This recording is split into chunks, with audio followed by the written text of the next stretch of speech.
Baik, selamat malam rekan-rekan. Alangkah baiknya untuk kelancaran kita bersama untuk menempuh perjalanan tugas yang diberikan oleh Pak Sofian. Alangkah baiknya kita berdoa menurut kepercayaan masing-masing, berdoa dimulai. Doa selesai.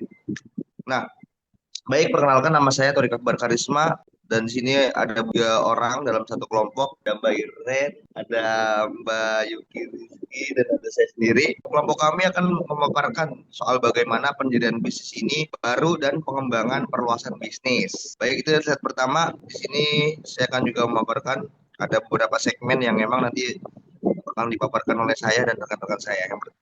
Dan slide kedua ada pertanyaan, mengapa memulai atau mengembangkan bisnis itu penting? Di sini kita ketahui, di sini juga ada beberapa rangkap atau ada beberapa poin atau ayat. Pertama ada dampak multidimensi. Di sini apa sih dampak multidimensi? Perlu kita ketahui juga nih, penting karena terdampak langsung pada individu, masyarakat, dan perekonomian. Nah, ini lebih dari sekitar keuntungan. Ayat kedua atau poin kedua, di sini juga ada peluang pasar dan profitabilitas. Apa sih peluang pasar dan profitabilitas? Nah, itu adalah bisnis yang berkembang membuka peluang pasar baru dan meningkatkan profitabilitas secara signifikan. Nah, ayat ketiga nih, ada pertumbuhan berkelanjutan diperlukan untuk mengatasi tantangan dan resiko agar apa? Agar mencapai pertumbuhan yang stabil dan berkelanjutan. Ayat yang terakhir, poin yang terakhir ada menciptakan nilai. Nah, teman-teman juga harus terstruktur ya. Mulai dari yang pertama, kedua, ketiga, dan yang terakhir ini ada menciptakan nilai. Kalau misalkan ketiga-tiganya dari dampak multidimensi, peluang pasar dan profitabilitas, dan pertumbuhan berkelanjutan, maka kita akan menciptakan nilai. Nah, menciptakan nilai ini apa sih sebenarnya? Dia nggak cuma ngomongin soal keuntungan saja, tetapi tentang menciptakan nilai-nilai yang memberi dampak dan yang membangun masa depan yang lebih baik bagi semua pihak. Jadi masih make simbiosis mutualisme ya di sini, membangun masa depan yang lebih baik bagi semua pihak. Jadi nggak ada yang diuntungkan secara individu, antara ini juga saling diuntungkan. Baik, slide ketiga di sini juga ada langkah awal pendirian bisnis baru. Di sini juga ada 3 poin. Yang pertama, saya akan memaparkan soal bagaimana riset pasar ini mendalam. Oke, riset pasar kita bahas secara radix atau mendalam. Nanti kita paparkan secara konferensif juga. Perlu kita ketahui, kenali target pelanggan secara spesifik, yang dimana ada beberapa kalangan. Yang pertama ada usia, lokasi, kebutuhan, dan preferensi. Preferensi untuk memahami pasar Anda sepenuhnya.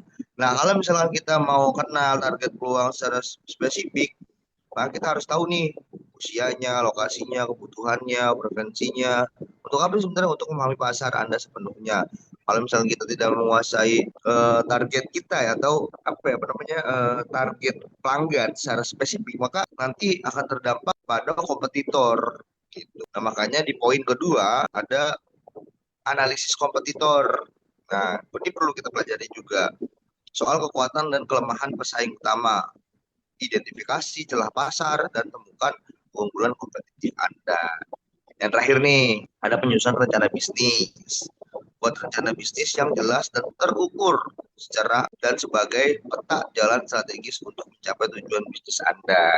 Baik, untuk slide keempat, ini Oke, bisa selanjutnya. dilanjutkan oleh saudari Mbak Yuki. Monggo. Oke, selanjutnya di sini ada strategi utama pengembangan dan perluasan bisnis. Di sini ada 2 poin, satu memperluas pasar dan yang kedua ada mengembangkan produk atau layanan. Saya akan menjelaskan tentang strategi memperluas pasar terlebih dahulu. Di sini ada penetrasi pasar baru. Apa itu penetrasi pasar baru? Ini adalah strategi pertumbuhan untuk meningkatkan penjualan produk yang sudah ada di segmen pasar atau wilayah geografis yang baru. Jadi poin dari penetrasi pasar baru adalah untuk memperluas jangkauan agar produk lebih mudah diakses oleh pelanggan baru. Tujuannya adalah meningkatkan pangsa pasar, seringkali menggunakan dengan cara agresif seperti memberikan promosi, penyesuaian harga murah, atau kemitraan. Kemudian untuk melakukan memperluas pasar, strategi utamanya juga menargetkan segmen pelanggan berbeda dan ada juga diversifikasi geografis. Apa sih diversifikasi geografis? Nah, ini adalah strategi menyebarkan investasi atau operasional bisnisnya ke berbagai wilayah atau negara. Jadi lebih meluas atau secara global seperti itu. Bukan hanya di satu lokasi aja. Tentu tujuannya adalah mengurangi resiko akibat krisis ekonomi atau politik di negara tertentu, sehingga jika suatu pasar turun, pasar lain dapat menstabilkan portofolio. Kemudian ada ekspansi lokasi fisik, membuka cabang atau lokasi baru untuk menjangkau pelanggan lebih luas dan meningkatkan visibilitas merek. Kemudian kembali ke poin kedua, mengembangkan produk atau layanan. Nah, untuk strategi utama mengembangkan dan perluasan bisnis ini, kita harus melakukan inovasi produk baru, peningkatan fitur layanan yang ada, memenuhi kebutuhan pelanggan yang berkembang. Jadi strategi utama pengembangan dan perluasan bisnis juga perlu kemitraan strategis, membangun aliansi dengan bisnis lain untuk memperluas jangkauan dan sumber daya. Slide selanjutnya ada contoh studi kasus perluasan produk Freshcare. Freshcare adalah contoh sukses bagaimana line extension dapat mendorong pertumbuhan bisnis secara signifikan, yaitu awalnya fokus pada satu produk utama, minyak angin roll-on, kemudian berkembang menjadi berbagai varian inhaler dan produk aromaterapi lainnya. Kemudian strategi line extension digunakan untuk menargetkan kebutuhan konsumen yang berbeda-beda, tanpa mengubah merek utama seperti varian untuk anak-anak, melegakan pernapasan atau relaksasi.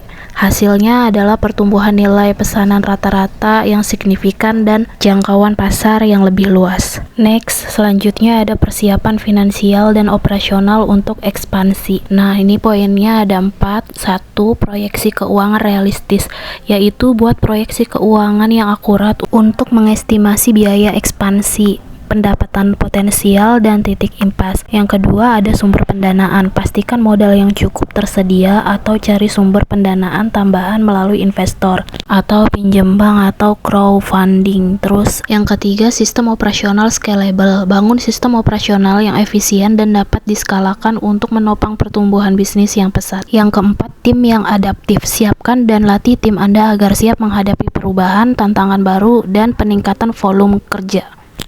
Next, selanjutnya ada legalitas dan regulasi dalam perluasan lokasi baru. Memastikan kepatuhan hukum adalah kunci untuk ekspansi yang mulus tanpa hambatan. Nah, di sini ada pendaftaran bisnis. Jangan lupa ya, untuk legalitas dan regulasi harus didaftarkan bisnisnya. Daftarkan bisnis Anda di wilayah baru sesuai dengan peraturan perundang-undangan setempat.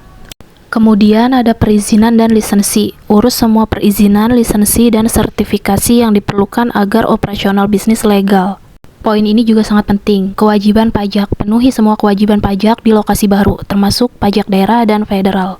Kemudian ada foreign qualification. Pahami proses foreign qualification atau registrasi lintas provinsi atau negara jika ekspansi melintasi batas yurisdiksi. Slide selanjutnya akan lanjut dijelaskan oleh Mbak Iren. Selanjutnya ada memanfaatkan digital marketing dan e-commerce. Yang pertama ada media sosial dan SEO. Gunakan media sosial, optimasi mesin pencari atau SEO, dan email marketing untuk menjangkau audiens yang lebih luas dan membangun kesadaran merek. Yang kedua, saluran penjualan online. Bangun dan optimalkan saluran penjualan online melalui website e-commerce atau marketplace untuk memperluas distribusi produk Anda. Yang ketiga, studi kasus PT Ultra Sakti. Pelajari bagaimana PT Ultra Sakti bertransisi dari penjualan direct to consumer atau DTC ke retail dan kembali mengoptimalkan strategi DTC mereka dengan pendekatan digital. Selanjutnya, mengelola risiko dan memastikan pertumbuhan berkelanjutan.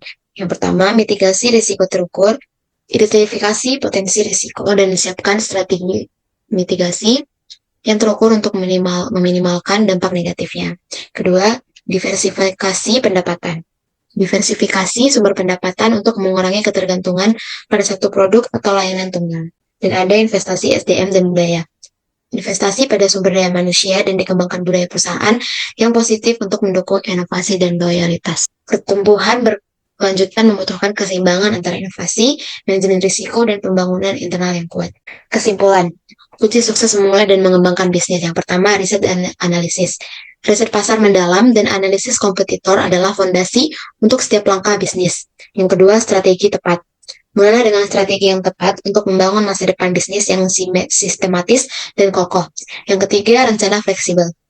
Rencana ekspansi harus terukur, fleksibel, dan didukung oleh strategi keuangan yang kuat. Dan yang terakhir, pertumbuhan cerdas. Ekspansi bukan hanya soal bertambah besar, tapi bertumbuh dengan cerdas dan berkelanjutan. Saya kembalikan kepada moderator. Oke, baik. Mungkin itu saja yang bisa saya dan rekan-rekan kami sampaikan. Mungkin kurang lebihnya bisa dimaafkan. Terima kasih atas segalanya dan mohon maaf atas segalanya. Mudah-mudahan bisa beraktivitas kembali dan terus progres dan produktif. Akan saya tutup. Sebelum ditutup, kita berdoa dengan waktu masing-masing. Doa dimulai. Doa selesai.